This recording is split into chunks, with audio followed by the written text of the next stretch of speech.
Hello my dear friends, welcome to my channel. ఇవాల్టి మన recipe చూస్తూనే నోరూరిపోయేటువంటి గోంగూర పులిహోర. దీనికోసం అయితే ఒక నిమ్మకాయ సైజ్ అంతా చింతపండును అయితే నానబెట్టేసుకొని పక్కన పెట్టుకోవాలి. అన్నం అయితే ఈ విధంగా పొడి పొడిగా వండుకొని చల్లారబెట్టుకోవాలి. మన పులిహోర మెయిన్ టేస్ట్ అంతా ఈ పొడిలోనే ఉంటుంది. మంటని సిమ్లో పెట్టుకొని మాత్రమే ఫ్రై చేసుకోవాలి. ఇప్పుడు ఇందులో మనకు సరిపడా ఆవాలు, జీలకర్ర, మెంతులు, నేను ఇందులో కొంచెం ధనియాలు, 1 టేబుల్ స్పూన్ పచ్చిశనగపప్పు వేసుకొని మంటని సిమ్లో పెట్టుకొని అన్నీ బాగా ఫ్రై అయ్యే వరకు అయితే ఫ్రై చేసుకున్నాను. కారాన్ని సరిపడా ఎండుమిర్చి కూడా ఫ్రై చేసుకొని స్టవ్ ఆఫ్ చేసుకోవాలి.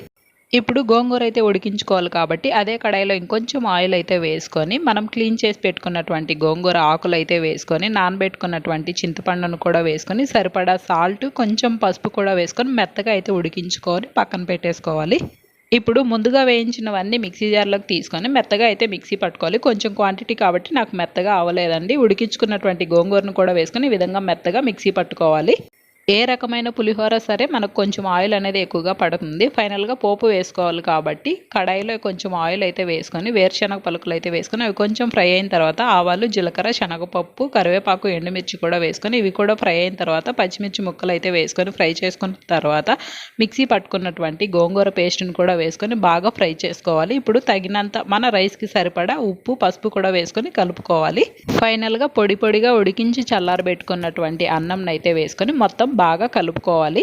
ఏ పులిహోర చేసుకున్నా సరే వెంటనే కాకుండా ఒక 20 నిమిషాల పాటు పక్క నుంచి తర్వాత సర్వ్ చేసుకున్నట్లయితే మనకు ఆ పులిహోరకి ఆ ఫ్లేవర్లన్నీ బాగా పడతాయండి. ఈ విధంగా బాగా కలుపుకున్న తర్వాత ఒక 20 నిమిషాల పాటు అయితే పక్కన పెట్టి తర్వాత సర్వ్ చేసుకున్నాను. అంతేనండి, చూస్తుంటేనే నోరూరిపోయే మన గోంగూర పులిహోర రెసిపీ రెడీ అయిపోయింది. మరి మీకు నచ్చినట్లయితే లైక్ చేయండి. Please subscribe.